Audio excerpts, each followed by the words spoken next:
अस्सलाम वालेकुम my YouTube family, कैसे हैं आप लोग। उम्मीद करती हूँ खैरियत से होंगे। आज का व्लॉग स्टार्ट हो रहा है कुछ कुकिंग से, और कुकिंग में कर रही हूँ मैं मटन कढ़ाई। अच्छा, बहुत आसान है ये कढ़ाई बनाना। बस सारा कुछ प्रेशर कुकर में डाल के और उसके बाद उसकी भुनाई कर लें अच्छे से। और मैं तो हमेशा जो मटन है ना ब्लैक पेपर में बनाती हूँ, बहुत ज़बरदस्त बना। अच्छा जी, खाने से फारिग होने के बाद सिस्टर आ चुकी थी शॉपिंग करके। ये थोड़ा पहले का ही ब्लॉग है, तो उन दिनों में 12-12 की सेल लग रही थी, तो कुछ न्यू आर्टिकल्स भी आए थे, तो उसने कहा था कि मैं लाज़मी शॉपिंग करूँगी, तो वो कुछ शॉपिंग करके आई। तो मैंने कहा चलें जी, इसका भी थोड़ा-सा व्लॉग शूट कर लिया जाए। तो बड़ा ही खूबसूरत-खूबसूरत उसने जो है ना वो प्रिंट्स लेके आई थी और चीज़ें लेके आई थी, साथ में अपने कुछ शूज़ वगैरह भी लेके आई थी। शॉपिंग का तो हम सारी बहनों को ही बहुत ज़्यादा शौक है, और जब भी कहते हैं ना वो मौका मिलता है, तो हम लोग बस यही प्लान करते हैं कि शॉपिंग कर ली जाए। अच्छा, पिछले कुछ दिनों से मेरे पास तो बिल्कुल भी टाइम नहीं था नूरुल हुदा की वजह से, तो सिस्टर अपनी शॉपिंग कर रही थी और मेरी शॉपिंग अभी भी पेंडिंग है। खैर, वो अपनी चीज़ें दिखा रही थी और मैं पहन के चेक कर रही थी कि कोई चीज़ मुझे भी है या नहीं है पूरी। तो मैं उसको कह रही थी कि एक नंबर बड़ा ही लेके आती, ताकि मैं भी पहन लेती। तो अब उसका साइज़ और मेरे साइज़ में थोड़ा-सा डिफ़रेंस आ गया है। पहले-पहले हम दोनों का सेम साइज़ होता था। यार, बड़े ही खूबसूरत-खूबसूरत इसने ना ये ईसीएस के बड़े प्यारे शूज़ लेके आई थी। कह रही थी कि न्यू अराइवल है और बहुत ही खूबसूरत-खूबसूरत इनके ना वो डिज़ाइन थे। कुछ कंफर्टेबल, ज़ाहिर है वो जॉब भी करती है, तो इस लिहाज से उसको हर तरह से मैनेज करना पड़ता है कि कुछ फैंसी भी हों और कुछ सिंपल भी हों।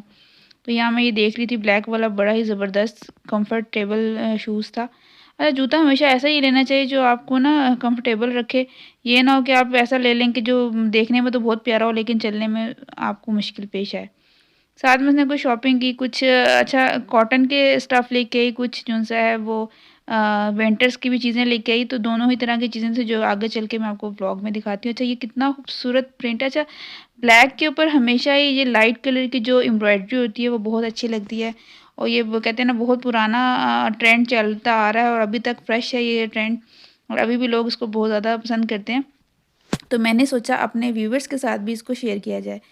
इतना खूबसूरत ये। अच्छा, यहाँ पे ना मुझे देख के दिल आ गया कि मैंने भी सोच लिया था कि नेक्स्ट जो मैं ख़रीद के लाऊँगी वो भी इसी टाइप की प्रिंट ख़रीद के लाऊँगी, क्योंकि डार्क के साथ जो लाइट का कॉम्बो होता है ना, वो बहुत ही ज़बरदस्त लगता है। और यहाँ पे जी, अच्छा बड़ा ही फुल एम्ब्रॉयडर्ड सूट था ये। और चूँकि इसकी शादी भी होने वाली है, तो इस लिहाज से भी उसने कुछ चीज़ें अपनी जो है ना वो ऐसा-ऐसा परचेज़ करना स्टार्ट कर दी हैं। और कुछ जो-सी हैं वो वैसे भी इसको चाहिए ही होती हैं ऑफ़िशियल तौर पे, यानी ऑफ़िस जाना होता है इसलिए रेगुलर। तो यहाँ पे मैं आपको दिखा रही हूँ इसका एक बड़ा ही खूबसूरत ये आई थिंक सो लाइमलाइट के सूट थे। और पता नहीं लाइमलाइट के थे या आइडियाज़ के थे, तो आई थिंक आइडियाज़ का ही था। और ये बड़ा ही खूबसूरत था, साथ शॉल भी बहुत ही प्यारी थी। मुझे तो बहुत अच्छा लगा। आप भी कमेंट सेक्शन में बताएं कि आपको ये जो प्रिंट है वो कैसा लगा। उसके बाद एक मेरा बहुत मोस्ट फेवरेट सूट आया, और ये जो है ना आजकल बहुत ज़्यादा इन है कलर। ये ग्रीन कलर जो है ना, वो बहुत ज़्यादा इसको पसंद किया जा रहा है। और क्या कहते हैं ना, तकरीबन जितने भी ब्रांड्स हैं उन्होंने अपना ये वाला जो कलर है ना वो लाजमी शो करवाया है। और मतलब हर एक ब्रांड पे जाओ तो ये कलर मस्ट होता है। और ये पहले बहुत ज़्यादा इन था, फिर बीच में इसकी इतना वो नहीं रहा था, और अब तो आप जिस भी ब्रांड पे जाएँगे ना, सबसे पहले आपको यही कलर जो है ना वो नज़र आएगा। ये मूंगिया सा कलर है, और जिस एज के भी आप हों, आप पे ये सूट करता है। और ये तो ख़ैर बहुत ही खूबसूरत था। जैकवर्ड्स इस पे अंदरूनी तौर पे प्रिंट्स हुआ था और बहुत ही मज़े का था। थोड़ी कॉस्टली था, आई थिंक ये 13,000 का था। लेकिन ये है कि इसका ना मुझे बहुत ही अच्छा प्रिंट लगा, और एक न्यूली ब्राइड के लिए भी अच्छा है। अगर आप मतलब ये देखें मैं आपको, हाँ, ये गुल अहमद का था बिल्कुल। तो ये बहुत ही खूबसूरत सा इसका वो था प्रिंट। और देखने में ही मतलब दिल आ गया था कि बस बंदा फ़ौरन जाए और जाके ले ले। मेरी सिस्टर कह रही थी कि जैसे ही मैं शॉप में गई थी तो मुझे अच्छा लगा और मैंने उठा लिया। उसके बाद जी, अच्छा, इंडियन पिंक कलर का ये एक ड्रेस मैं आपको दिखा रही हूँ। अच्छा, इस कलर के ऊपर ना वाइट एम्ब्रॉयडरी इतनी ज़्यादा उठती है ना कि मतलब एक तो बंदा इसमें वो कहते हैं ना फैंसी लुक भी आ जाती है और डिसेंट लुक भी आ जाती है। और इतना खूबसूरत इसका प्रिंट था कि देखते साथ ही मैं और अम्मी जो से ने कहा कि भी ज़बरदस्त, तुमने बहुत अच्छा ये वाला जो है ना ड्रेस लिया है। 3 पीस ये सूट था, कॉटन स्टफ़ में था आई थिंक। और बड़ा ही इसकी जो सी ना मज़े की जो सी थी वो, रेट भी अच्छा ख़ासा था इसका, लेकिन ये है कि चीज़ अच्छी लगी मुझे। यहाँ नूरुल हुदा भी साथ-साथ एन्जॉय कर रही है और देख रही है कि आनी की क्या-क्या शॉपिंग और साथ-साथ तंग कर रही है। कभी अम्मी पे हमला कर रही है, कभी इसने जी आनी पे और कभी फिर मुझ पे भी। और यहाँ पे ये बड़ा ही खूबसूरत गाजरी कलर का एक जो-सा ना ड्रेस वो मैं आपको दिखा रही हूँ और यहाँ नूरुल हुदा ने अपना जो-सा ना वार कर दिया और जो-सा मोबाइल मेरा है वो गिर चुका है। ख़ैर मैं आपको ये प्रिंट दिखा रही थी तो इसकी बड़ा ही ज़बरदस्त पीछे जो बैक साइड थी ना उसके ऊपर भी एम्ब्रॉयडरी थी और फ्रंट पे भी थी। अच्छा आजकल यही एम्ब्रॉयडरी का हो रहा है कि ना आपकी जो लाइट कलर में एम्ब्रॉयडरी और डार्क कलर का जो ड्रेस है ना वो हो रहा है। तो इससे बड़ा अच्छा कॉम्बो बन जाता है और आप जो है ना उसको फॉर्मल या इनफॉर्मल दोनों तरीके से वियर कर सकते हैं। और मैं बड़ा ही अच्छा वैसे भी शॉपिंग का असूल ही ये है कि आपने जब शॉपिंग विंटर्स हों तो आप अगर समर की शॉपिंग करें तो आपको कुछ रीज़नेबल मिल जाती है। नो डाउट कुछ अगर आप ब्रांड ले रहे हैं तो ऑब्वियसली सी बात है थोड़े पैसे तो लगते हैं, लेकिन चीज़ ये है कि आपकी काफ़ी अर्सा तक चल जाती है, 2 से 3 साल तो आराम से इसका कलर चलता है। और अगर आप बहुत ज़्यादा इसको यूज़ करते हैं तो मतलब बहुत फेड ना हो तो ये है कि इसका टाइम ड्यूरेशन भी जो है ना बढ़ सकता है और आप पे डिपेंड करता है कि आप उसको किस तरह इसकी केयर करते हैं। अब मैं अपने ड्रेसेस को ये है कि कभी भी कॉटन के हो गए या लॉन के हो गए धूप में नहीं सुखाती। मैं हमेशा ना उसको ना छाँव में ही सुखाती हूँ। इससे ये होता है कि एक तो उसकी लाइफ बढ़ती है और दूसरा जो सा है ना वो इसकी जो क्वालिटी है उसमें फ़र्क नहीं आता। और हाथ से धोने चाहिए हमेशा गर्ल्स को अपने ड्रेसेस, ताकि वो है कि उनकी एम्ब्रॉयडरी ख़राब ना हो। अच्छा ये भी एक ब्लैक और उसमें था ऑफ वाइट सा कलर था जिस पे एम्ब्रॉयडरी हुई हुई है। तो ये कॉटन स्टफ़ में था, जो मैंने आपको फर्स्ट में दिखाया है वो जो-सा था वो विंटर स्टफ़ में था। तो बल्कि मैं तेरी सिस्टर से कहती कि आप दोनों एक जैसी ले आई, तो कहती वो बस इसमें यही डिफ़रेंस है कि वो एक विंटर का और एक जो-सा है ना वो समर्स का है। तो यहाँ पे ये देखें जी बड़ा ही प्यारा इसका साथ की दुपट्टा था और नेट का दुपट्टा था और कॉटन का ड्रेस था। साथ में उन्होंने आजकल ये है कि साथ में ही लेस वगैरह दे देते हैं, पैचेस वगैरह, तो इससे ये होता है कि आपकी डिज़ाइनिंग करने में ईज़ी होती है। अच्छा मैं साथ-साथ आपको दिखा रही हूँ अपने व्यूअर्स को कि भी ना आप अगर लेना चाहें तो इसका ये बारकोड है और ये इसका नंबर है, ताकि आपको लेने में आसानी हो।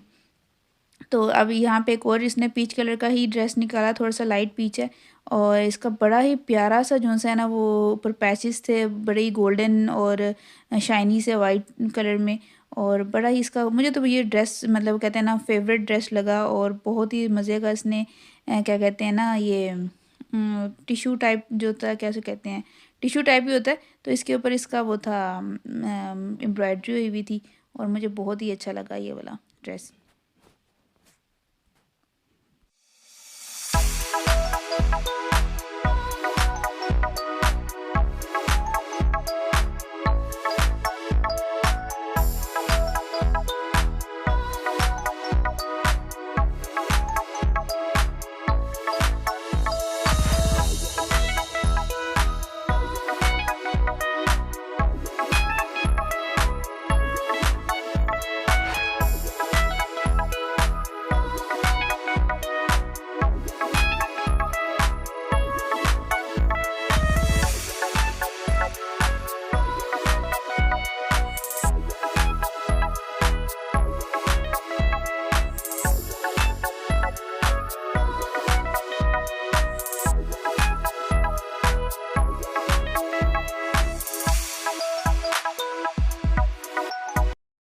अच्छा जी, यहाँ पे मैंने ना बस शॉपिंग के बाद भूख लग गई थी, तो मैंने पहले से ही वैसे मैकरोनीज़ वग़ैरह बनाए हुए थे, तो यहाँ मैंने नूरुल हुदा को कुछ बिल्कुल वो विदाउट मसाला जो है ना वो मैकरोनीज़ दिए, तो उसको मैंने इसके आगे बाउल रखा, क्योंकि खा रही थी तो मैंने ज़्यादा कोई नहीं तो फैंसी टाइप बच्चा बनाया, मैं रफ़ एंड टफ़ ही बच्चे को रखती हूँ।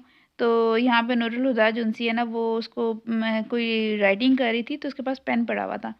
तो उसने जो मैक्रोनीज़ थे ना वो ना उठा के बाउल्स में से ना पेन से खाने शुरू कर दी। पहले तो मैं एकदम उठी के उससे लेती हूँ एकदम ना, लेकिन फिर मैंने कहा अरे देखो ये कर क्या रही है। अच्छा आप ये देखें कितनी छोटी सी है, लेकिन उसको इतनी ग्रिप हासिल है कि उसने मैक्रोनी को पेन में जो है ना वो उठा खा रही कि मुझे फ़ोर्क नहीं दिया मम्मा ने आज, तो मैं इसी तरीके से खा के देखती हूँ। मतलब इतना उसको ज़हन आइडिया था कि इस तरीके से हो सकता है काम ना। ख़ैर ये मैंने कहा ये जो-सा मंज़र है वो कैप्चर कर लूँ, क्योंकि बच्चों को हम लोग जब चीज़ से मना कर देते हैं ना तो वो उनकी एकदम से एक्टिविटी रुक जाती है और वो कुछ कर नहीं सकते। तो उसके बाद इसने मज़ीद क्रिएशन करने के लिए अपना एक जो टॉय था उसके साथ भी खाने की कोशिश की, लेकिन ख़ैर वो उससे कामयाब नहीं हुई। तो मैं इधर ब बैठ के बड़ा इसको देख के एन्जॉय कर रही थी, साथ-साथ अपने मैकरोनी भी एन्जॉय कर रही थी। ये मैकरोनी की रेसिपी मैंने आपके साथ शेयर की हुई है, बस उसी पैटर्न पे बनाई हुई है, थोड़ी सॉसी सी मैकरोनी है। तो बस खाने शाने के बाद नेक्स्ट डे हो चुका था और दिन गुज़रता गया और शाम हो गई थी और सिस्टर आई थी ऑफ़िस से, तो वो अपने कुछ गिफ्ट्स दिखा रही थी जो कि उनके फियांसी की तरफ से उनको मिले और बड़ी ही वो हैप्पी थी। तो उसकी बर्थडे भी गुज़री थी पिछले दिनों, तो बस कहती कुछ पेंडिंग गिफ्ट्स थे जो उन्होंने दिए हैं। तो ससुराल से याद आया कि फियांसे से बल्कि याद आया ससुराल, और ससुराल इनका आ चुका था। अचानक से बस उन्होंने हमें बताया कि वो लोग आ रहे हैं, तो बस हमने जल्दी-जल्दी प्रिपरेशन की। कुछ ये चीज़ें जो मैंने आपके साथ शेयर कर रही हूँ, ये मैंने उनकी कहते हैं ना आमद पे बनाए और घर पे ही मैंने जो है ना वो सैंडविच वगैरह बनाए। तो तारीख बहन की जो सी है ना वो पक्की हो चुकी थी और इस खुशी में बस फिर मिठाई वगैरह खाई। इधर फिर रात का टाइम हो चुका था और मैंने जो है ना वो सोचा कि ना सबको ना अपने हाथ से बना के जो उनसे ये सीख कबाब वो खिलाऊं। अच्छा, ये इतने ज़बरदस्त बने, इसकी रेसिपी मैं आपके साथ ज़रूर शेयर करूंगी नेक्स्ट, क्योंकि मैं बिल्कुल भी शूट नहीं कर सकी, जल्दी जल्दी बनाना था और साथ में मैंने एक तरफ मटन चढ़ा लिया क्योंकि जो मेरा भाई है वो मटन नहीं खाता, तो उसके लिए सीख कबाब बनाना ज़रूरी था, इसलिए वो सीख कबाब बनाए और अपने लिए जो है ना वो हम लोगों ने मटन ही बना लिया। तो मटन कढ़ाई जो कि मैं बड़े क्विक बनाती हूँ, तो ये है कि बस अच्छी सी भुनाई करनी होती है ऑयल डाल के, तो बाकी तो सिंपल ही होता है। यहाँ पे मेरे जो कबाब हैं वो भी रेडी हो चुके हैं। बस यही था आज का व्लॉग अच्छा लगे तो मेरे चैनल को सब्सक्राइब करें, अपनी दुआओं में याद रखें। मिलती हूँ नेक्स्ट व्लॉग में। अल्लाह हाफिज़।